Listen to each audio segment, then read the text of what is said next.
Muraho inshuti zacu bakunzi bacu ba Top G Rwanda TV, nanone tugarutse tubazaniye andi makuru meza kuri twebwe ndetse no ku buzima bwacu. Rimwe na rimwe usanga abantu benshi batamenya impamvu ubwonko bwabo butagifite ubushobozi buhambaye bwo kuba bwakora ibintu bakoraga mu bihe bindi. Ugasanga rimwe na rimwe abantu baratewe n'indwara zo kwibagirwa, ugasanga biragoye ko yamenya ahantu yashyize ikintu. Rimwe na rimwe bikaba kenshi ku banyeshuri, aho usanga umunyeshuri kwiga byaramunaniye bitewe n'uko ubushobozi bw'ubwonko bwe bwagiye buta ubushobozi. Ibi byatumye ngutegurira zimwe mu mpamvu 5 zishobora gutuma ikiremwamuntu kigira imbaraga zikomeye cyane z'ubwonko, nko gufata vuba, kongera kwibuka ibintu, no kuba ikiremwamuntu cyarema ibindi bintu bishyashya. Se waba uzi impamvu abana bawe baba batsindwa cyane?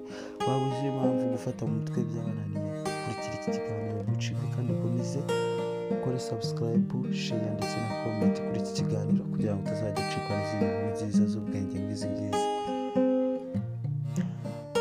Abahanga n'abasesenguzi mu bijyanye n'ubuzima bemeza ko impamvu ya mbere ituma ubwonko bwagira imbaraga zihambaye ari ugusinzira bihagije. Abahanga n'impuguke mu by'ubuzima bemeza ko umuntu kugira ngo agire ubwonko buhambaye bufite ubushobozi buhagije ategetswe gusinzira amasaha hagati ya 7 ndetse n'9 nibura mu ijoro rimwe mu gihe cyo kuryama. Ibi bishobora gutuma umuntu agira ubushobozi bwo kuba yakwibuka cyangwa kwiga ibintu bishyashya bimworoheye, kubera ko muri iki gikorwa cyo gusinzira bivuga ko umubiri wongera kwiyubaka ndetse uturemangingo twaba twagize ikibazo tukaba twakongera tukirema. Ibi bigatuma inibiza mu mpamvu muzamamba muzituma umuntu yagira ubwonko bufite imbaraga kurushaho. Ku mwanya wa 4 turasanga ko inama abahanga bagira abantu ari ukurya ibiryo bikungahaye ku ntungamubiri zifasha ubwonko. Ibi ngibi abantu benshi bakunda kuba batabifiteho ubumenyi buhagije, ariko ngo buriya ngo kurya ubunyobwa, amafi birinda ubwonko guta imbaraga zabwo zituma umuntu yakwibuka ndetse akaba yakora ibintu bishyashya cyangwa akaba yafata ibintu vuba.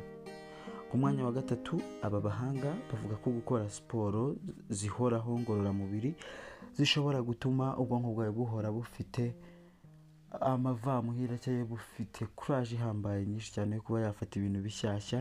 Ibi ngibi kandi abahanga ku by'ubuzima bakaba bagira abantu biga n'abandi bose bakeneye kugira ubuzima bwiza ko bagomba kumva ko siporo ari ikintu cya mbere cy'ingenzi mu bigomba kuranga ibikorwa byabo bya buri munsi, aho guhugira mu kazi ugasanga birangira gutyo, ugasanga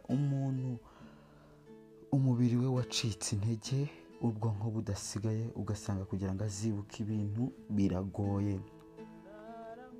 Kadukurikizeho ku mwanya wa 2 baratubwira ko ugomba gushakisha ibintu bishya wiga kenshi. Ahangaha birumvikana neza, igihe cyose uri mu buzima, ukiri muzima, ugomba guhora ufite ibintu uri kwiga.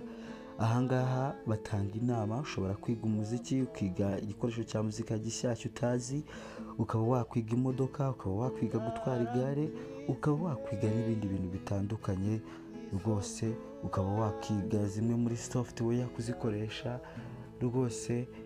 Ibi ngibi nabyo abahanga bavuga ko biri mu bintu byatuma ugira ubwonko bufite imbaraga zidasanzwe. Ahangaha nanone kandi abahanga bakomeza kuvuga ko ugomba guhora usubiramo bya bintu wiga.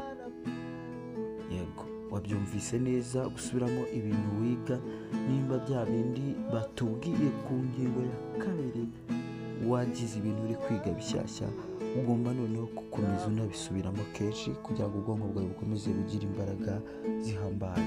Top G Rwanda, komeze dukurikirane ku mbuga zacu Top Generation TV, komeze mudukunde kandi natwe twishimira kubagira. Mukomeze murindwe n'Imana kandi turabakunda cyane. Ciao ciao.